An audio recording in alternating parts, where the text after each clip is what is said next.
Bonjour à tous, je continue à vous partager des extraits du livre du cardinal Ouellette, Mystères et sacrements de l'amour. La médiation descendante et ascendante du Christ prêtre dans l'Eucharistie, suite. Le grand prêtre, obéissant et souffrant, mort et ressuscité, intercède sans interruption à la droite du Père, avec son sacrifice d'intercession, afin que l'Esprit Saint soit communiqué à l'humanité sauvée pour la consommation des noces eschatologiques. À travers l'exercice de son sacerdoce eschatologique et sacramentel, la vie éternelle de Dieu est toujours en train de descendre sur la terre, et l'histoire brisée et tragique de l'humanité en train d'être pleinement assumée et accueillie au sein de la patrie trinitaire.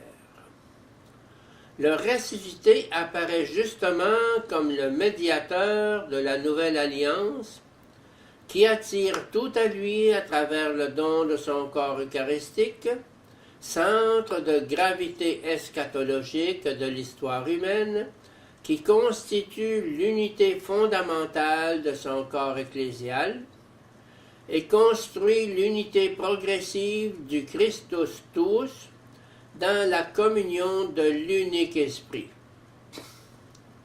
La résurrection est le sceau de la filiation divine de Jésus, inscrite dans sa chair eucharistique, afin que le don de l'Esprit Saint qui en jaillit garantissent la divinisation de tous les frères du premier-né.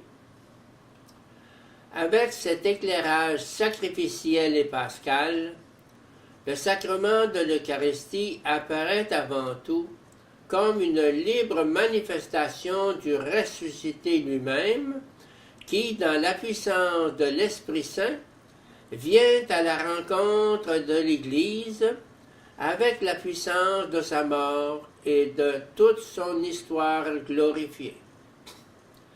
L'Église, cette épouse sacramentelle, est constituée en permanence par le don de l'eau, du pain et du sang, sacrement, qui jaillit du cœur transpercé de l'agneau de la Pâque éternelle.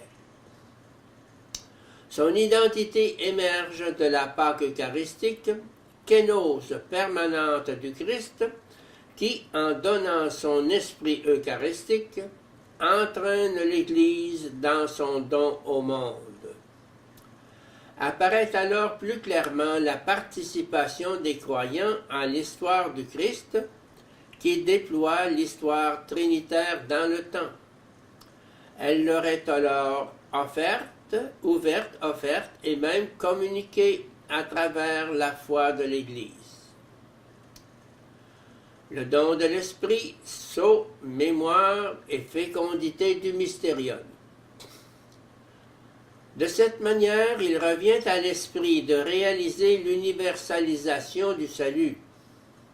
C'est lui qui opère l'acte d'universalisation de l'existence individuelle et historique du Christ, existence qui sera valide, normative, pour toute existence humaine, historique et individuelle.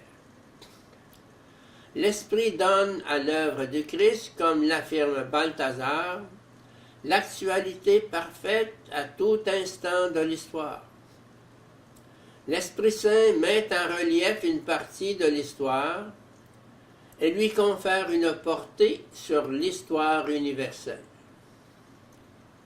La vie de Jésus a rempli d'eau vive jusqu'au bord les jarres vides de la vie humaine.